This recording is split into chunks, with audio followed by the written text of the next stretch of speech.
भारतमा भएको बहुराष्ट्रिय नौसैनिक युद्ध अभ्यासमा सहभागी भएको इरानको नौसैनिक जहाज IRIS डेनालाई अमेरिकाले आफ्नो सबमरिन अर्थात् पनडुब्बीबाट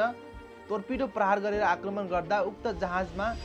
भयानक विस्फोटनका साथ उक्त जहाज अहिले समुद्रमा डुबेको छ भने उक्त जहाजमा रहेका 180 जना चालक दलका सदस्यहरूमध्ये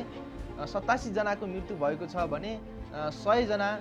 बेपत्ता भएका छन् र अमेरिकी आक्रमणको केही समयपछि श्रीलङ्काले आफ्नो नौसैनिक जहाज उक्त क्षेत्रमा पठाएर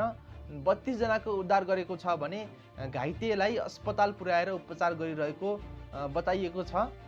उक्त आक्रमणपछि अमेरिकी अधिकारीहरूले